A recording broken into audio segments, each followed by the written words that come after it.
have never heard of the ugly produce movement, but what started as a small way to combat the massive problem of food waste in this country has turned into a big business. Startups are now selling funky-looking fruits and vegetables that would have been thrown away, delivering them to customers' doorsteps at a fraction of the cost. Well, critics say it's the wrong approach, but farmers on the front lines told Kenneth Craig it's the way of the future.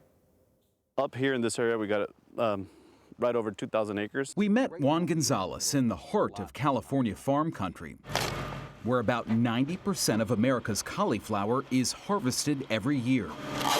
But he says until recent years, his farms were also the site of a staggering amount of food waste. 10 million pounds a year. 10 million pounds? 10 million pounds a year. Vegetables that never made it to store shelves, rejected simply for looking a little different. Cauliflower, historically, everybody knows cauliflower as being white.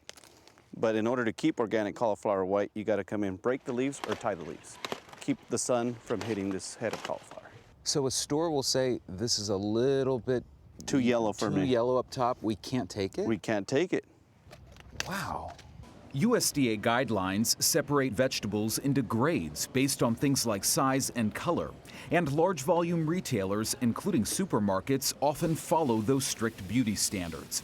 That's led to 10 million tons of cosmetically imperfect or unharvested food lost each year. So this is the perfect one right here. This is the imperfect. This is the imperfect. This is the imperfect. Good, delicious, Tastes sweet. like perfectly good cauliflower to me. Some flaws are easier to see than others. So carrots, they grow underground, so if you hit a hard spot, they tend to turn and twist and grow a little bit uneven. So there's nothing wrong with them, they just look funky. I think they look pretty gnarly, but they're funky. You're gonna get peaches, plums, nectarines. But one man's trash has become another man's treasure for Ben Chesler, who saw imperfect produce as the perfect recipe and name for a new business model. When you founded Imperfect Produce, what was the goal? The goal was really to fix a part of the food system. Starting with produce and then eventually moving, into the wider food system, we could solve the environmental impact of all the food going to waste. We could make food more affordable for people, and we could start to take a small bite out of this whole problem of food deserts, where we could actually deliver healthy produce to people for more affordable in the grocery store. And the funny story I always tell about peppers is, to be grade A, it has to be able to stand on its own 2 feet.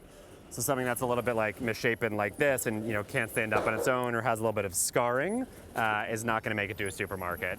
His company is an offshoot of the Food Recovery Network, a student-led movement he started with a friend in college. We noticed there was a huge amount of food going to waste in our dining halls from these giant buffets.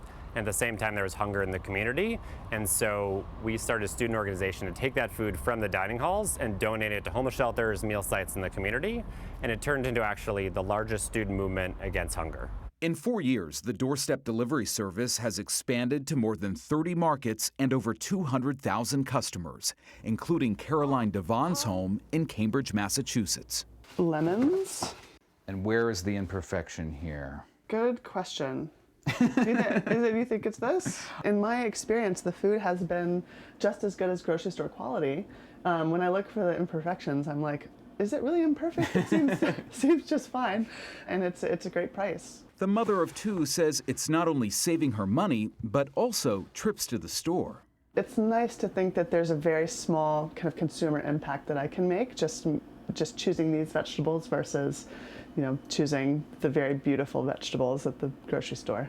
The ugly produce movement has grown into a competitive field, with companies like Misfits Market and Hungry Harvest all fighting for a share. It's also ignited a debate, skeptics pointing out that more than 80% of food waste each year comes from consumers at homes, businesses, and restaurants. There's no silver bullet to any of these problems like food waste. 6 billion pounds of food never making it to a human mouth. That's in any form. That's, after the food banks, which we love, have taken, produce. That's after the salsas, the juices, and the jams. And on thousands of acres at Lakeside Organic Gardens, where Juan Gonzalez's team grows more than 50 different vegetable varieties, the rescue efforts have been a game changer.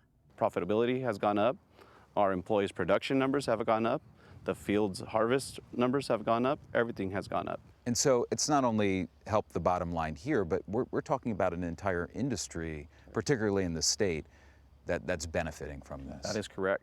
If we could turn all that around, California could pretty much end world hunger. You feel that way? That's how much product gets left behind. The company in our story, Imperfect Foods, says it has already saved about 80 million pounds of food so far, and they recently expanded beyond fruits and vegetables to include other grocery items that would have gone to waste. Prices, of course, vary depending on what company you use and what you order, but some of the boxes start as low as $15, and that's a lot cheaper than the grocery store or a farmer's market. My What a God, great idea. Yeah. It is an awesome idea, but let's fact check that.